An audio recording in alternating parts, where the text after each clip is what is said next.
Después de que mi esposo abordó el avión para un viaje de trabajo a otra ciudad. De repente mi hijo me susurró: «Mamá, no regreses a casa. Esta mañana escuché a papá planeando algo contra nosotros». Entonces huimos y nos escondimos.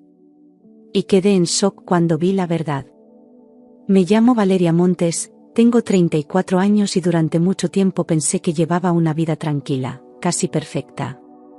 Vivo cerca de Madrid, en un barrio silencioso con calles arboladas, donde el sonido más fuerte suele ser la risa de los niños en el parque. Soy madre de Tomás, mi hijo de 9 años, un niño dulce y sensible que ama los dinosaurios y odia la remolacha.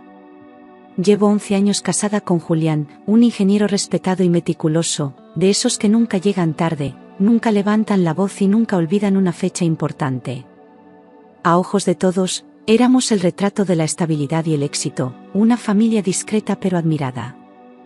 Yo trabajaba medio tiempo en una florería del barrio y pasaba el resto del día entre tareas domésticas y deberes escolares. Nada parecía fuera de lugar, hasta que una grieta invisible empezó a colarse en silencio entre nosotros.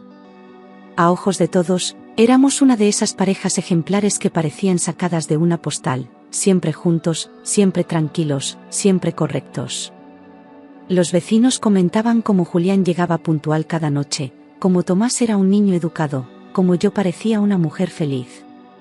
Pero detrás de los saludos amables y las fotos sonrientes, se escondía una distancia cada vez más profunda que nadie lograba notar. Ya no había caricias espontáneas ni conversaciones largas al final del día, solo rutina, obligaciones y una soledad que dolía en silencio. Yo intentaba convencerme de que era una etapa, que el amor volvería con el tiempo, que estábamos cansados. Pero muy en el fondo, sabía que algo esencial se había roto, y él ni siquiera intentaba repararlo. Julián ya no me miraba como antes, sus ojos pasaban por mí como si yo fuera parte del mobiliario.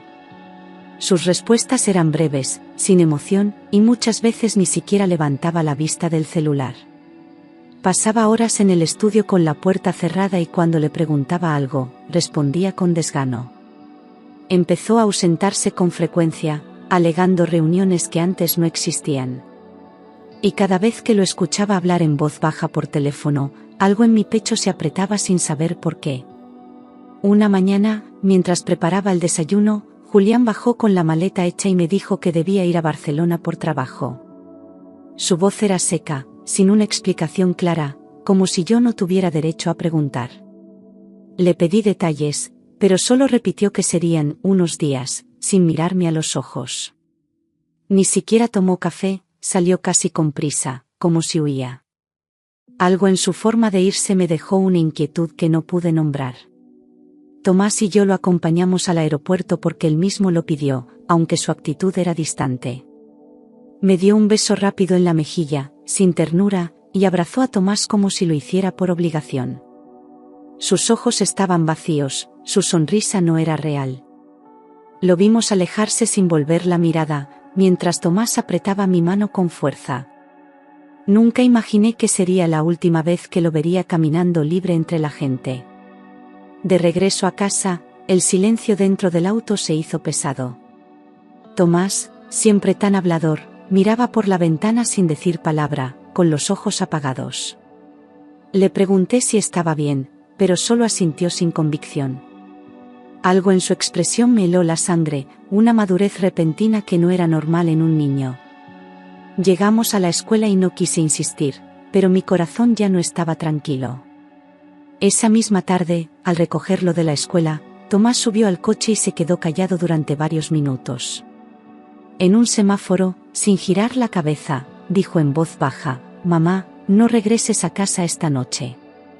Sentí un escalofrío recorrerme la espalda, frené sin pensar y lo miré horrorizada. Su cara estaba pálida, sus ojos llenos de miedo. Supe en ese instante que algo terrible estaba a punto de ocurrir.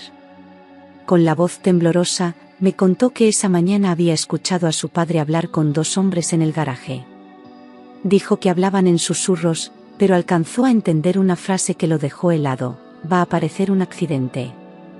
Tomás no entendía del todo, pero sabía que se referían a nosotros. Me rogó que no lo ignorara, que no volviéramos a casa. Lo abracé fuerte, sintiendo el corazón a punto de estallar. Sin pensarlo 2 veces, giré el volante y tomé una salida hacia el norte, sin rumbo fijo. Solo sabía que no podía volver, que no podía arriesgar a mi hijo ni un minuto más. Tomás me miró sin preguntar, como si entendiera todo lo que yo no podía decir. Dejé el celular en modo avión, cambié de ruta varias veces y solo respiré cuando dejamos la ciudad atrás. El instinto me decía que correr era la única opción. Mientras conducía, mi teléfono empezó a sonar con insistencia. Era Julián. Dudé en responder, pero finalmente contesté con voz fingidamente tranquila. ¿Estás en casa, Valeria?, preguntó con tono tenso. Mentí sin dudar, sí, ya estamos cenando. Hubo un silencio extraño al otro lado, como si evaluara mis palabras, y luego colgó sin despedirse. El miedo se convirtió en certeza, él sabía que no estábamos allí. Conduje directo a casa de Elena, mi mejor amiga desde la universidad, la única en quien confiaba sin reservas. Cuando abrió la puerta y vio mi cara, no necesitó que explicara nada. Le conté lo que Tomás había escuchado, cómo Julián se comportaba, lo que acababa de pasar por teléfono. Me creyó sin dudar, como si ella también hubiera sentido siempre que algo no encajaba. Nos ofreció quedarnos allí el tiempo que fuera necesario. Dormimos en su sofá, aunque decir que dormimos sería una mentira. Tomás se aferró a mí con fuerza toda la noche, como si temiera que desapareciera mientras cerraba los ojos. Yo mantuve la vista en la puerta, el corazón latiendo con fuerza cada vez que escuchaba un ruido. Elena puso una silla contra la cerradura, y aún así no me sentí segura. Esa noche entendí que la realidad podía volverse pesadilla en cuestión de horas. Al amanecer, Elena encendió la televisión mientras preparaba café, sin imaginar lo que estábamos por ver. El titular apareció en pantalla como un golpe en el pecho: incendio en vivienda familiar. Se teme que madre e hijo hayan muerto. Reconocí inmediatamente la imagen de nuestra casa envuelta en llamas. Me quedé paralizada, con el corazón detenido. Tomás se acercó y susurró: querían que estuviéramos ahí, ¿verdad? Sentí que el suelo desaparecía bajo mis pies y una náusea me subió por la garganta. Si no hubiéramos salido, estaríamos muertos, calcinados en silencio, sin que nadie lo supiera. Lloré en silencio mientras apretaba a Tomás contra mi pecho, temblando de rabia y miedo. Elena apagó la tele con el rostro pálido, incapaz de hablar. Nunca había sentido tanto pánico por estar viva. Me miró con firmeza, con esa fuerza que solo una verdadera amiga puede tener en momentos así. Valeria, no vuelvas allí. Deja que crean que estás muerta. Es la única forma de mantenerte a salvo. No lo pensé 2 veces, sabía que tenía razón. Si Julián creía que su plan había funcionado, no volvería a buscarnos, por ahora. Borré todas mis redes sociales, cerré mi cuenta de correo y apagué el celular. Le pedí a Elena que me ayudara a buscar un lugar donde nadie nos conociera, donde pudiéramos empezar de cero. Cambié mi número, eliminé rastros de nuestra existencia digital. Cada decisión me dolía, pero era necesaria. Teníamos que desaparecer del mundo que Julián conocía. Nos mudamos a un pequeño departamento en una ciudad que ni siquiera sabía ubicar en el mapa. Nadie sabía dónde estábamos, ni siquiera mi familia, por seguridad. Vivíamos en silencio, con las persianas cerradas y el corazón alerta a cada ruido en el pasillo. Tomás dormía a mi lado cada noche, aferrado a mi brazo. Era una vida de sombras, pero al menos seguíamos vivos. Pasé noches enteras sin dormir, mirando la puerta, escuchando cada crujido, convencida de que Julián nos encontraría. Me levantaba a revisar las cerraduras 3, 4 veces por noche. Tomás despertaba llorando, preguntando si el fuego volvería, si papá sabía dónde estábamos. Le prometía que todo estaba bien, aunque mi voz temblaba. Vivíamos presos del miedo, día y noche. Una noche, mientras intentaba dormir, recordé algo que había pasado semanas antes. Julián me pidió firmar unos papeles para actualizar el seguro de vida. Lo hizo mientras yo cocinaba, sin darme tiempo de leerlos. En ese momento no sospeché nada, solo pensé que era otro trámite aburrido. Pero ahora, en medio de ese terror, todo empezaba a tener sentido. Busqué en mi correo electrónico y, después de horas, encontré copias escaneadas de esos documentos. Mi nombre estaba ahí, con mi firma, autorizando el acceso de Julián a mis cuentas bancarias y al seguro en caso de fallecimiento accidental. Me quedé helada, incapaz de moverme. No había sido un incendio cualquiera. Había sido un intento de borrar mi existencia, con papeles en regla. Y entonces lo vi todo claro: si Tomás y yo moríamos, Julián heredaría todo. Él no quería una separación, ni una nueva vida. Quería el dinero, el control, el cierre perfecto sin testigos ni escándalos. Me invadió una mezcla de asco, rabia y tristeza. Durante años dormí junto a un hombre que planeaba nuestro final como si fuéramos un problema administrativo. Elena, al verme tan destrozada, me dijo que conocía a alguien que podría ayudarnos. Me presentó a Lucía Herrera, una abogada experta en delitos financieros y violencia familiar. Desde el primer momento, Lucía me escuchó sin interrumpirme, con una mirada firme y decidida. Me dijo que tenía que estar fuerte, porque lo que venía no sería fácil. Pero también me aseguró que no estaba sola. Lucía me escuchó sin interrumpirme, tomando notas con precisión mientras yo le contaba todo desde el principio. Cuando terminé, levantó la vista y dijo con firmeza: esto no es casualidad. Es un intento de homicidio planeado. Me explicó que el seguro, las transferencias y el incendio encajaban como piezas de un rompecabezas siniestro. Por primera vez, sentí que alguien iba a luchar por nosotros. Lucía consiguió acceso al informe oficial del incendio y lo analizó con un perito independiente. Encontraron restos de gasolina en la estructura y señales claras de que había sido provocado intencionalmente. No había dudas, fue un acto premeditado, no un accidente doméstico. La rabia me quemaba el estómago al imaginar a Julián orquestando todo desde la distancia. Ya no era sospecha. Era un hecho. Con una orden judicial, Lucía rastreó los movimientos bancarios de Julián y descubrió pagos grandes a cuentas desconocidas. Los destinatarios eran 2 hombres con antecedentes por estafa y violencia. Todo coincidía con los nombres que Tomás había escuchado en el garaje. No era una suposición, era un contrato disfrazado de casualidad. Julián había pagado para que nos hicieran desaparecer. Buscando entre correos viejos, encontré uno que Julián había dejado abierto por error meses atrás. Era una conversación con uno de los hombres, con frases que me helaron la sangre: todo estará listo el sábado. El trabajo será rápido. No quedarán rastros. Sentí que me ahogaba al leer esas palabras tan frías, tan calculadas. Era la prueba final que necesitábamos. Lucía lo explicó con claridad: el viaje a Barcelona había sido una coartada. Mientras él fingía estar lejos por trabajo, el incendio ocurriría sin levantar sospechas. Todo estaba cronometrado: su ausencia, los pagos, la madrugada del fuego. Julián había construido una historia perfecta, solo que no contaba con que Tomás escuchara demasiado. El plan se había roto por la voz de un niño. Cuando entendí toda la magnitud del plan, me derrumbé. No solo quiso matarnos, lo hizo con tiempo, con cálculo, con frialdad. Había vivido conmigo 11 años, había visto crecer a Tomás, había cenado en nuestra mesa cada noche. Y aún así fue capaz de imaginar nuestras muertes como un trámite. Lloré como nunca antes, por lo que perdí, y por lo que aún teníamos que enfrentar. Sin perder tiempo, Lucía preparó una denuncia formal con todas las pruebas reunidas: correos, transferencias, contratos del seguro, informe del incendio.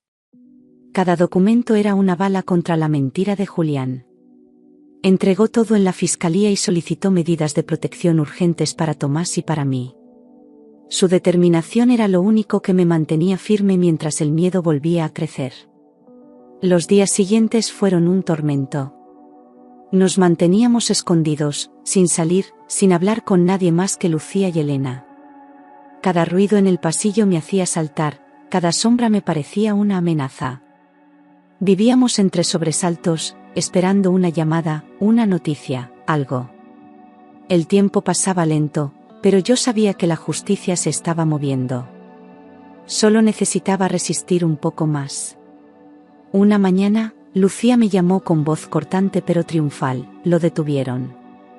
Julián fue arrestado al regresar de su supuesto viaje. En su maleta encontraron recibos de pagos en efectivo y un celular con mensajes eliminados que fueron recuperados. Las autoridades ya no tenían dudas. El hombre que una vez me prometió amor eterno, ahora era acusado de intento de asesinato. Me llamaron para identificarlo, y al verlo esposado, un escalofrío me recorrió el cuerpo. Julián me miró con una frialdad que nunca había visto en sus ojos. No deberías haber hecho eso. Te vas a arrepentir, me dijo en voz baja, casi como una amenaza velada. Por un momento, el miedo me paralizó, pero luego recordé que ya no estaba sola. Él sí. Y por fin, encerrado.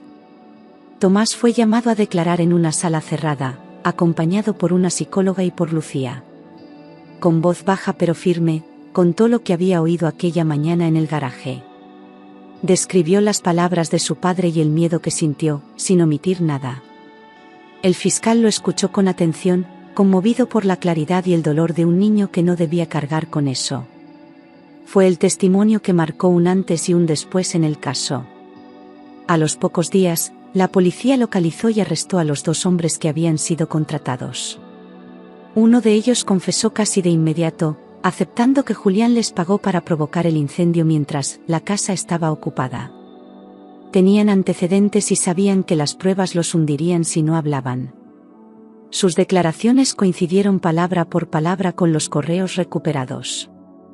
Ya no había espacio para dudas ni versiones alternativas. El abogado de Julián trató de desacreditar todo, alegando que era un malentendido, una serie de coincidencias desafortunadas. Insinuó que Tomás había malinterpretado lo que escuchó, que los correos eran manipulados y que el incendio fue un accidente eléctrico. Pero cada palabra era desmontada con pruebas contundentes. Nadie en la sala creía en esa versión débil y desesperada. El rostro de Julián lo decía todo, sabía que estaba perdido. Los documentos del seguro, las transferencias, los análisis forenses del incendio, los mensajes recuperados del celular, las confesiones, todo se acumulaba como una montaña imposible de ignorar. El jurado escuchó cada detalle con atención y asombro. Las piezas encajaban a la perfección en una trama que él mismo había construido con precisión enfermiza. Julián no solo era culpable, era un asesino frustrado con plan maestro fallido. La verdad era irrefutable. Tras varias semanas de juicio, el jurado regresó con su decisión unánime. Julián fue declarado culpable de intento de homicidio agravado, fraude y conspiración criminal. La jueza leyó la sentencia en voz firme: 30 años de prisión sin derecho a reducción. En la sala, sentí una mezcla de vértigo, alivio y tristeza. Había justicia, sí, pero también una herida profunda que nunca desaparecería del todo. Él pagaría por lo que intentó hacer. Después del juicio, el mundo pareció quedarse en pausa. No había ruido, ni gritos, ni urgencias, solo un silencio espeso. No sentí euforia ni alivio inmediato, solo una especie de vacío. ¿Cómo se sigue viviendo después de que el peligro termina, pero el dolor queda? Miraba a Tomás dormir y pensaba: sobrevivimos, pero aún estamos rotos. Y ahora, la verdadera recuperación comenzaba. Con ayuda profesional, empecé a enfrentar los recuerdos, las pesadillas, las preguntas sin respuesta. Lloré en cada sesión, reviviendo momentos que quise enterrar. Hablé de la culpa, del miedo, del amor que se transformó en amenaza. El proceso fue lento, pero cada palabra soltada era una cadena menos en mi cuerpo. Por primera vez, entendí que sanar no era olvidar, era poder respirar sin temblar. Mi hijo también llevaba heridas invisibles. A veces despertaba gritando, sudando, convencido de que la casa ardía otra vez. Me abrazaba con fuerza, como si temiera que yo desapareciera al cerrar los ojos. Le repetía que ya estábamos a salvo, aunque a veces yo también dudaba. Con el tiempo, los gritos fueron menos frecuentes. Pero sus ojos seguían cargando un miedo que ningún niño debería conocer. Con la ayuda de Elena, nos mudamos al norte, a un pueblo pequeño donde nadie conocía nuestro pasado. Cambié mi apellido y el de Tomás, cortamos todo lazo con la antigua vida. Era extraño empezar de cero, como si fuéramos otras personas. Pero también era una oportunidad de reconstruirnos desde el silencio. Por primera vez en mucho tiempo, dormimos con la ventana abierta. Abrí una pequeña pastelería en la esquina de nuestra nueva calle, un lugar sencillo donde podía trabajar con las manos y la mente en calma. Hornear se volvió mi refugio, el olor a pan reemplazó al del humo que me perseguía. Los vecinos venían por curiosidad, luego por costumbre, y con el tiempo, por cariño. Cada sonrisa, cada cliente satisfecho, era una victoria silenciosa. Estábamos volviendo a vivir. Vivíamos con poco, pero teníamos paz, y eso ya era mucho más de lo que habíamos tenido antes. Tomás volvió a sonreír con naturalidad, a jugar sin mirar hacia atrás, a dormir sin sobresaltos. Yo aprendí a disfrutar del silencio sin miedo, del café caliente en la mañana, de los pequeños momentos. Nos cuidábamos como si el otro fuera lo más frágil del mundo. Por fin, estábamos aprendiendo a vivir sin huir. Lucía no desapareció tras el juicio, al contrario, se volvió una presencia constante, una amiga que entendía sin que yo explicara nada. Me llamaba cada semana para saber cómo estábamos, revisaba si la sentencia se estaba cumpliendo, me ofrecía su hombro sin condiciones. Nunca me preguntó por qué seguía teniendo miedo. Sabía que hay heridas que no se cierran con justicia, sino con tiempo. Y ella estaba ahí para esperarlo conmigo. Un tribunal ordenó la restitución de mis bienes, las cuentas que Julián había intentado vaciar y los objetos que no logró vender. Me enviaron una lista con mis cosas, pero no quise nada de vuelta. Esos muebles ya no eran parte de mi vida, pertenecían a una casa que ya no existía. Lo único que reclamé fue un collar que había sido de mi madre. Ese sí quería tenerlo cerca del corazón. Una tarde llegó una carta dirigida a mí, escrita con la letra de Julián. No la abrí. La sostuve en las manos durante minutos, sintiendo una mezcla de rabia, tristeza y curiosidad. Pero entendí que ninguna palabra suya podía devolvernos la vida que intentó arrebatar. La rompí en pedazos, sin leer una sola línea. Algunas heridas no se curan con disculpas escritas desde una celda. Empecé a escribir un diario, primero como terapia, luego como testimonio. Quería dejar un registro real, no solo para mí, sino para Tomás, para que algún día entendiera todo sin mentiras. Escribí con dolor, pero también con fuerza, reconstruyendo paso a paso cómo sobrevivimos. Llené cuadernos enteros sin detenerme. Era mi forma de no olvidar, y de empezar a soltar. Lucía me propuso participar en un programa sobre mujeres sobrevivientes de violencia oculta. Dudé mucho antes de aceptar, no quería que nos reconocieran ni revivir todo frente a cámaras. Pero también sabía que había otras mujeres allá afuera atrapadas en silencios similares. Así que dije que sí, con la voz temblando. Si mi historia podía abrirle los ojos a alguien, entonces valía la pena. El estudio estaba lleno de luces, pero yo solo veía el rostro del periodista y el de Lucía, sentada cerca. Conté cada detalle con la voz firme, sin lágrimas, como quien ya no necesita convencer a nadie. Hablé por las que no pudieron hablar, por las que no lograron salir a tiempo. No dije su nombre, pero todos entendieron quién era el monstruo de esta historia. Al terminar, sentí algo nuevo, libertad. En los días siguientes, recibí cientos de mensajes de mujeres que se vieron reflejadas en mis palabras. Algunas me contaron que también sospechaban de sus parejas, otras me agradecieron por haber hablado. No respondí a todas, pero las leí una por una. Descubrí que el silencio era más común de lo que imaginaba. Y también supe que muchas esperaban una señal para atreverse a actuar. Junto con Lucía y Elena, fundamos una organización para ayudar a mujeres y niños en situaciones de riesgo. Conseguimos apoyo legal, psicológico y espacios de refugio para quienes lo necesitaban con urgencia. Le pusimos de nombre Renacer, porque eso era lo que habíamos hecho, nacer de nuevo después del fuego. Ver a otras mujeres encontrar su voz nos dio sentido. No solo sobrevivimos, ahora ayudábamos a salvar. Aprendí que vivir sin miedo no significa que todo esté olvidado. Significa que el miedo ya no decide por ti. Empecé a confiar de nuevo en la gente, en los días tranquilos, en las risas espontáneas. Volví a mirar al futuro sin sentir vértigo. No éramos víctimas. Éramos sobrevivientes, y eso ya nos hacía invencibles. Tomás cumplió 15 años y quiso una fiesta sencilla, solo con algunas personas del pueblo que ya consideraba amigos. Horneé su pastel favorito, decoramos juntos la casa y por primera vez en mucho tiempo, se le notaba feliz sin miedo escondido en los ojos. Al apagar las velas, me miró serio y dijo: «Gracias, mamá, por creer en mí aquel día». No pude evitar llorar, porque su vida era el mejor regalo que tenía. Años después del juicio, volví a nuestro antiguo barrio, impulsada por la necesidad de cerrar el círculo. Donde estuvo nuestra casa, ahora había una construcción nueva, sin rastros de lo que fuimos ni de lo que ardió. Me quedé unos minutos en la acera, sin moverme, respirando profundo. Dejé un ramo de flores blancas sobre el suelo, como despedida silenciosa. No había odio. Solo una calma extraña y merecida. No necesité entrar ni hablar con nadie. El simple hecho de estar ahí me permitió soltar lo último que aún me ataba.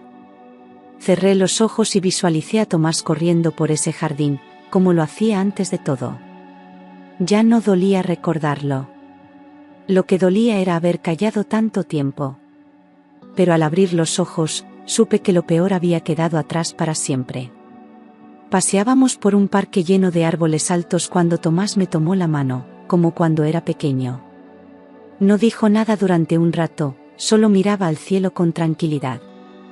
Luego, sin mirarme, soltó: «Papá perdió lo más importante, nosotros». Y en ese momento, entendí que mi hijo no solo había sobrevivido. También había aprendido a ponerle nombre a la dignidad. Volvimos a visitar a Elena, después de muchos meses sin vernos. Al abrir la puerta, me abrazó sin decir una sola palabra, como si el tiempo no hubiese pasado. Lloramos juntas, pero esta vez eran lágrimas de alivio, de orgullo por todo lo que habíamos enfrentado. «Sobreviviste, Valeria», me dijo con voz temblorosa. «Eso ya te hace invencible». Y le creí. Porque ella fue testigo de todo desde el principio. Quise verla a solas, sin papeles ni causas entre nosotras. Cuando llegó a la pastelería, la abracé fuerte, con todo lo que las palabras no alcanzan a decir. «Gracias por salvarme la vida», le susurré. Ella me miró sonriendo con ternura y respondió: «No, la salvaste tú. Yo solo estuve al lado». Y en ese instante entendí que los héroes a veces llegan sin capa, pero con verdad y coraje. Empecé a dar charlas en escuelas y centros comunitarios, hablando sobre señales de violencia invisible, sobre control disfrazado de amor. Al principio, me temblaba la voz, pero luego encontré fuerza en cada historia que escuchaba del público. Ya no hablaba solo de mí, hablaba por muchas. Sabía que cada palabra podía despertar una alerta en alguna mujer en silencio. Y eso era más poderoso que el miedo.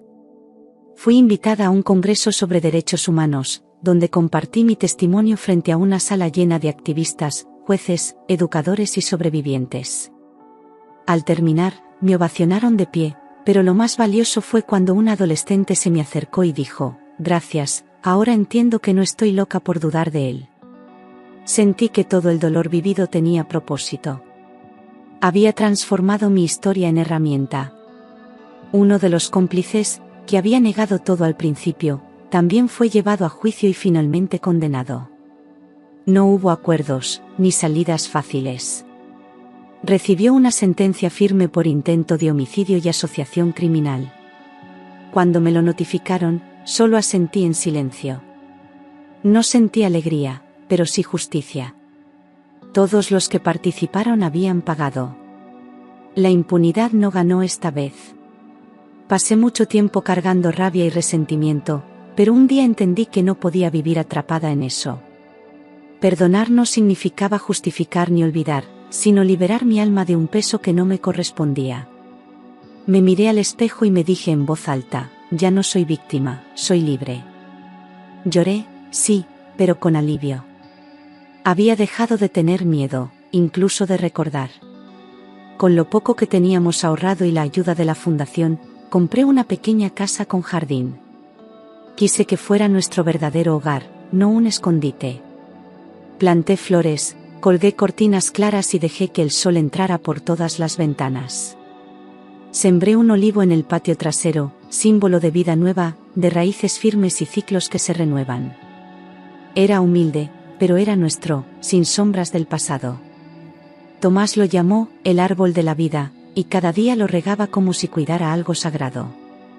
En primavera, floreció por primera vez, y nos sentamos debajo para merendar en silencio, sin prisas ni miedos. Era su forma de sanar, de aferrarse a algo que crecía con él. Cada rama nueva era una victoria que no necesitaba palabras. Ese árbol se volvió parte de nuestra historia, fuerte y silencioso. Me despierto temprano, preparo café y pan tostado, luego llevo a Tomás al colegio. Trabajo en la pastelería hasta el mediodía, escuchando música suave mientras amaso. A la tarde, caminamos juntos por el parque, hablamos de películas, de sueños, de recetas nuevas. No hay grandes eventos ni sobresaltos. Pero cada día común es, en realidad, una celebración de haber sobrevivido. Una noche, sentada en la cocina, escribí una carta que nunca enviaría. Estaba dirigida a esa Valeria que una vez tuvo miedo de mirar la verdad. Le conté que sí, dolería, que sí, habría fuego, pero que también habría reconstrucción. Le dije, sobreviviste al fuego, pero el fuego no te consumió. Te transformó. Y al firmarla, sentí que me había reconciliado con quien fui. Ya no vivo con el corazón en la garganta ni con las luces apagadas por miedo a ser vista. Camino erguida, sonrío sin pedir permiso y hablo con mujeres que todavía no se animan a salir. No soy la mujer que huyó con su hijo en brazos. Soy la que aprendió a vivir con fuerza, la que eligió no quedarse en el silencio. Y eso, por sí solo, ya es una victoria. Fui a dejar flores a la tumba de mis padres, después de años sin visitarlos por miedo a ser reconocida. Me arrodillé frente a sus nombres y susurré, gracias por enseñarme a no rendirme. Lloré como una hija que vuelve a casa, con heridas, pero viva. Sentí que por fin podía mirar el pasado sin que doliera tanto. Me levanté ligera, como si ellos me hubieran dado permiso para seguir. Respiré profundo y miré al cielo despejado. Pensé en todo lo que habíamos pasado, en cada noche sin dormir, en cada decisión difícil. Por primera vez, sentí que el miedo ya no tenía poder sobre mí. No lo había vencido, lo había atravesado. Y al otro lado, estaba yo, completa, firme, lista para renacer cada vez que hiciera falta. Hoy puedo decirlo sin temblar, sobreviví a la traición, al fuego, al abandono, al miedo. Sobreviví a un hombre que quiso borrarnos del mapa como si no valiéramos nada. Pero aquí estoy, más viva que nunca, con un hijo que es mi orgullo y una voz que ya no calla. Soy Valeria Montes, y sigo viva, para contarlo. Y cada palabra es un acto de libertad. Antes de dormir, Tomás me mira como si aún buscara la confirmación de que todo está bien. Le acaricio el cabello y le digo, siempre voy a estar aquí. Ya no me necesita para sentirse seguro, pero sabe que puede contar conmigo. Esa promesa que hice el día que huimos, la he cumplido todos los días desde entonces. Ser su refugio fue mi forma de sobrevivir también. Nunca busqué venganza, solo quería justicia. Y aunque las cicatrices no desaparecen, aprendí a caminar con ellas sin que me definan. Lo que dejamos atrás ya no tiene poder sobre lo que estamos construyendo. El pasado existe, sí, pero no gobierna nuestro presente.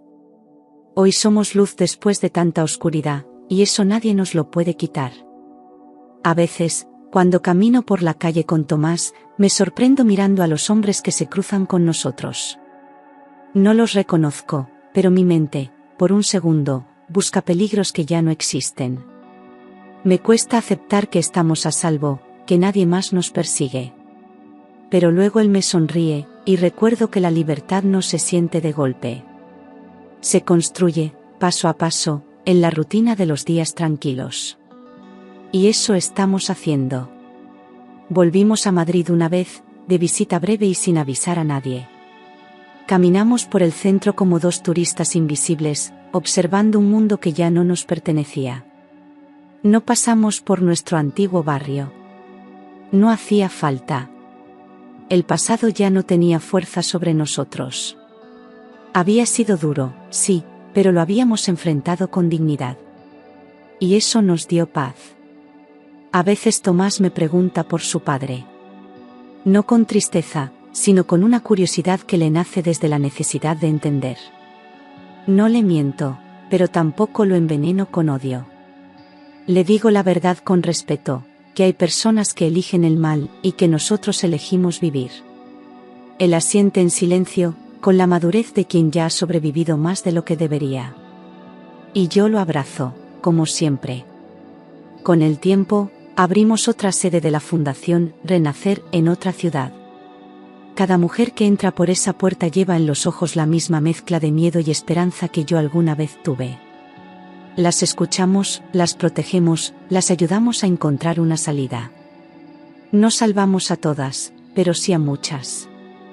Y eso basta para que cada día tenga sentido. Porque sé que si yo pude, ellas también pueden. La vida no volvió a ser como antes, y eso está bien. Ya no idealizo el pasado, ni me esfuerzo por recuperar algo que se rompió para siempre. Ahora celebro lo que tenemos, una casa segura, un hijo libre, una red de apoyo. No hay lujos ni grandes planes, pero hay calma. Y esa calma, después de haber sentido la muerte cerca, es el mayor de los privilegios. Estoy en paz. El día que me llegó la notificación de que Julián había sido trasladado a una prisión de máxima seguridad, no sentí nada. Ni alivio, ni temor, ni venganza. Solo indiferencia. Él ya no tenía poder sobre mí, ni sobre Tomás. Era un recuerdo encerrado en una celda muy lejana. La justicia había hablado. Y yo había elegido seguir caminando hacia la vida. Conocí a otras mujeres que también habían escapado del fuego. Algunas con hijos, otras solas. Historias diferentes, pero unidas por el mismo silencio que las había consumido. Nos reunimos a veces para compartir café, risas y también llanto. No somos víctimas. Somos una tribu de sobrevivientes. Y cada una de nosotras es prueba viviente de que el amor propio también salva. En mi pastelería, hay una pared con fotos dibujadas por niños que han pasado por la fundación. Son casas, árboles, familias abrazadas, todas con mucho color. Los colgamos ahí como un recordatorio de que después del horror, también puede haber belleza. Cada dibujo es un símbolo de esperanza reconstruida. Tomás colgó el primero. A veces lo mira y sonríe sin decir nada. Una vez, una periodista me preguntó qué fue lo más difícil de todo.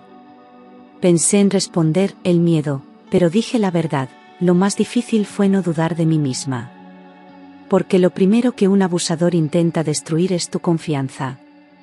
Y cuando la recuperas, ya no hay vuelta atrás. Hoy sé que mi intuición me salvó. Y que callar hubiera sido mi condena. Tomás ya no tiene pesadillas. Ahora sueña con viajar, con estudiar paleontología, con ir a museos por el mundo. Le brillan los ojos cuando habla de su futuro. Eso me basta. Porque por mucho tiempo, él solo pensaba en sobrevivir. Verlo soñar me confirma que hicimos lo correcto. Elegimos la vida. Aunque nos costara todo, no perdimos lo más importante, el futuro. En casa ya no hay cerraduras dobles ni sillas contra la puerta. Hay libros, plantas, dibujos, risas. Hay aroma a pan recién horneado y música en la cocina. A veces bailamos mientras cocinamos, como si el cuerpo supiera que ya no tiene que protegerse. Esa libertad no se compra ni se regala. Se construye con cada paso lejos del miedo. Y con cada decisión tomada desde el amor. Escribí un libro. No porque quisiera ser famosa, sino porque sentí que mi historia no podía quedarse en 4 paredes. Se publicó en silencio, con un título sencillo: Sobrevivir también es amar. Lo presenté en una feria de libros donde vi a muchas mujeres llorando en silencio. Me abrazaban sin hablar. Entendí que no era solo mi historia. Era la de muchas. Elena sigue siendo parte de nuestras vidas. Su casa fue el primer refugio que nos devolvió la seguridad. Ahora ella viene cada domingo a desayunar con nosotros, trae flores y siempre un regalo pequeño para Tomás. Dice que somos su segunda familia. Y lo somos. Porque a veces, la sangre no lo es todo. El amor sí. Y ella nos dio eso cuando más lo necesitábamos. Lucía también está cerca. Dirige casos complejos, da conferencias y sigue luchando en los tribunales. Pero siempre encuentra tiempo para llamarme y preguntar cómo estoy. Nunca se lo he dicho directamente, pero en el fondo sé que sin ella no estaríamos aquí. Su fuerza me contagió cuando más débil me sentía. Fue mi voz cuando la mía se quebraba.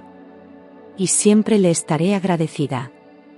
Una tarde cualquiera, Tomás me pidió que lo acompañara a un paseo escolar como voluntaria. Caminamos por el bosque, entre risas de otros niños, y él me tomó la mano. «Eres la mejor mamá del mundo», me dijo en voz baja. No respondí. Solo apreté su mano con fuerza, conteniendo las lágrimas.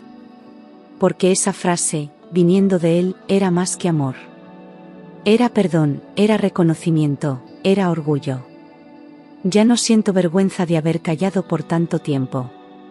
Entendí que el miedo no es cobardía, es una forma de protección.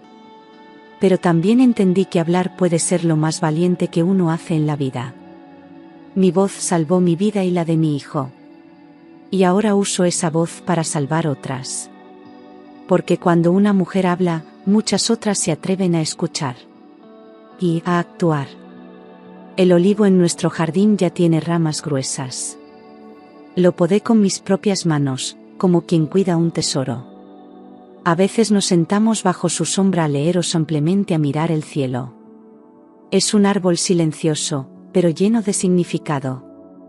Tomás dice que cada hoja nueva es un recuerdo bueno. Y yo creo que tiene razón. Porque ahora, nuestros recuerdos ya no duelen. Cuando recibí una invitación para hablar ante Naciones Unidas sobre violencia doméstica, no lo podía creer.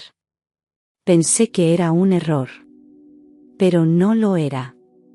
Subí al estrado con mi historia en la piel y el corazón en la garganta. Hablé en nombre de todas las Valerias que aún callan. Y cuando terminé, hubo aplausos. Pero lo que más me marcó fue ver a una mujer llorando en primera fila. A veces, al mirar el espejo, no reconozco a la mujer que me devuelve la mirada. Ya no es la misma que vivía temiendo el sonido de una llave en la puerta. Ahora tiene cicatrices, sí, pero también fuerza, claridad, paz. Es una mujer que caminó por el fuego y salió completa. Que eligió a su hijo. Y que se eligió a sí misma. Y por eso, sonríe. He aprendido que sanar no es volver a ser quien eras.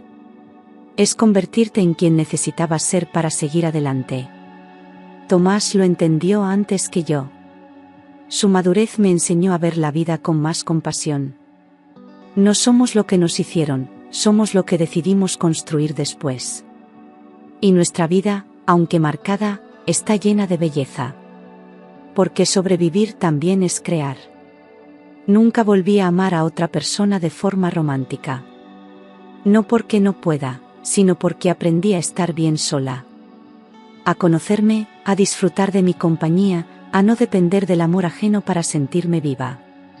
Si algún día llega alguien, será porque suma, no porque necesito que me salve. Porque yo ya me salvé. Y eso nadie me lo puede quitar. Tomás se graduará en unos meses. Quiere estudiar biología, especializarse en conservación de especies. Me emociona verlo tan decidido, tan libre. Lo veo y me acuerdo del niño que me susurró en el coche, no regreses a casa. Y me duele, pero también me llena de orgullo. Porque ese niño, al hablar, cambió nuestras vidas para siempre. Y hoy es un joven que inspira. En nuestra casa hay fotos, pero no del pasado. Solo del presente. Risas en la cocina, tardes en el parque, dibujos colgados en la nevera. No necesitamos recordar lo que perdimos. Solo agradecer lo que construimos. Nuestra historia ya no es de dolor, es de renacimiento. Y eso se nota en cada rincón. Porque aprendimos a vivir otra vez, desde el amor. Cada vez que una mujer me dice, yo también, sé que estoy en el camino correcto. No quiero lástima ni admiración. Solo quiero que más mujeres se salven a tiempo. Que no tengan que esperar a que el fuego las despierte. Que escuchen a sus hijos, que escuchen a su voz interior. Porque ahí está la verdad. Y esa verdad puede salvar una vida. Y si algo me queda por decirle al mundo, es esto: créanle a las mujeres. Créanle a los niños. No minimicen lo que no entienden. Porque lo que no se ve también duele. Y a veces, mata. Pero también puede salvar. Como un susurro en un coche. Como una decisión tomada en silencio. Como una historia contada sin miedo.